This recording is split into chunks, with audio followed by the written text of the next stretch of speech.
Hi friends, இன்றைக்கி என்னோடய மாமியாரோட ஸ்பெஷல் மிளகாய் சட்னி தாங்க பார்க்க போகிறோம். நாங்கள் லீவுக்காக ஊருக்கு வந்திருக்கோம். இவங்க நல்லா சமையல் பண்ணுவாங்க எங்கள் அத்தை. அதுக்காகவே நான் ஸ்பெஷலாக அவங்கள சமைக்க சொல்லி நான் வீடியோ எடுத்தேங்க.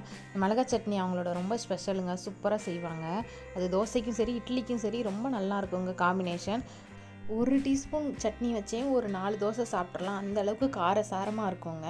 கண்டிப்பாக உங்கள் வீட்டில் ஒரு முறை நீங்கள் ட்ரை பண்ணி பாருங்கள். இது வரைக்கும் நீங்கள் என்னோடய சேனலை சப்ஸ்கிரைப் பண்ணலன்னா சப்ஸ்கிரைப் பண்ணிவிட்டு பக்கத்தில் இருக்க பெல் ஐக்கானையும் கிளிக் பண்ணிக்கோங்க. வீடியோக்கு ஒரு லைக் கொடுத்துருங்க. வாங்க நம்ம இப்போ இதை எப்படி செய்யலான்னு சொல்லி பார்க்கலாம். இந்த வீடியோ ஃபுல்லாகவே அவங்க தாங்க சமையல் பண்ணுறாங்க. ஒரு கடாய் வச்சுருக்காங்க, அதில் கொஞ்சம் நல்லெண்ணெய் சேர்த்துக்கிட்டாங்க. நல்லெண்ணெயில் கொஞ்சம் அதிகமான அளவு கடுகு, ஒரு ரெண்டு டீஸ்பூன் அளவு கடுகு சேர்த்துக்கோங்க. கடுகு கொஞ்சம் ஜாஸ்தியாக இருக்கணுங்க. இந்த கடுகு நல்லா வெடித்த உடனேவும் நம்ம கருவேப்பிலை சேர்த்துக்கலாம். கொஞ்சம் ஜாஸ்தியாகவே கருவேப்பிலை சேர்த்துக்கோங்க. இதில் ஒரு 10-20 காஞ்ச மிளகா வரைக்கும் சேர்த்துக்கோங்க. இந்த மிளகா நல்லா காரமாக இருக்குங்க. உங்களோட மிளகா காரம் இல்லைன்னா இன்னும் ஜாஸ்தியாக நல்லா சேர்த்துக்கோங்க. இது ஃபுல்லாக நல்லா ரொம்ப காரமாக இருக்கணுங்க. இது அப்போ தான் நல்லாயிருக்கும். உங்களோட மிளகா காரம் இல்லைன்னா இன்னும் ஒரு 4-5 மிளகா சேர்த்துக்கோங்க. இப்போ இது கொஞ்சம் நல்லா வதங்கட்டுங்க. அந்த மிளகாலாம் நல்லா பொரிஞ்சு வரட்டுங்க. ஒரு 2 நிமிஷத்துலேயே இதை நம்ம ரெடி பண்ணிடலாங்க. சீக்கிரமாக ரெடி பண்ணிடலாம்.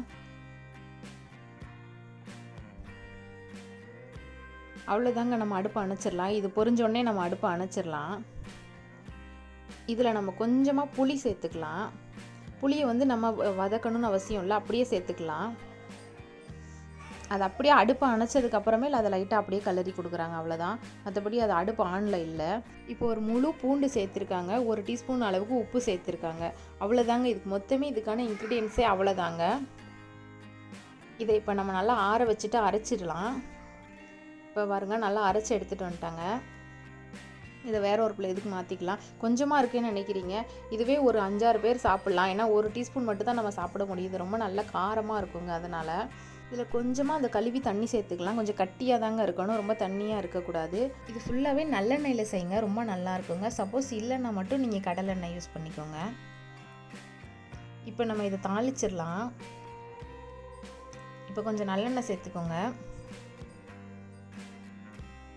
இதில் கொஞ்சமாக கடுகு உளுந்தம்பருப்பு சேர்த்துக்கலாம்.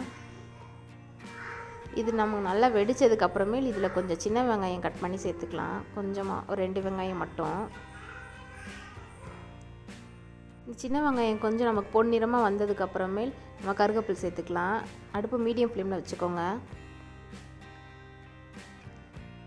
நம்ம தாளித்ததை இப்போ நம்ம அதில் கொட்டிடலாம்.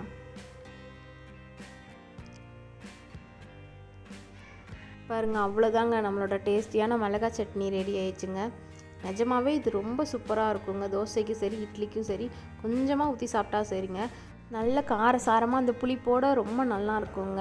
நம்ம இப்போ சப்போஸ் எங்கேயாவது வெளியில் போனால் கூட நம்ம இந்த சட்னி ப்ரிப்பேர் பண்ணிக்கலாம். இது ஒரு 3 நாள் வரைக்கும் கெட்டு போகாதுங்க. நம்ம சூடு பண்ணணும்னு அவசியமே இல்லை. அப்பப்போ நம்ம எடுத்து சாப்பிட்டுக்கலாம். அந்தளவுக்கு இது ரொம்ப நல்லா இருக்குங்க. கண்டிப்பாக உங்கள் வீட்டில் ஒரு முறை ட்ரை பண்ணுங்கள். இதே மாதிரி நிறைய சமையல் வீடியோஸ் என்னோடய சேனலில் நான் ரெகுலராக அப்லோட் பண்ணிகிட்ருக்கேன் ஃப்ரெண்ட்ஸ். என்னோடய சேனலை சப்ஸ்கிரைப் பண்ணி வச்சுக்கோங்க. அப்போ உங்களுக்கு நோட்டிஃபிகேஷன் வரும். இந்த வீடியோ பிடிச்சிருந்தால் ஒரு லைக் பண்ணுங்கள், ஷேர் பண்ணுங்கள், கமெண்ட் பண்ணுங்கள். தேங்க்யூ.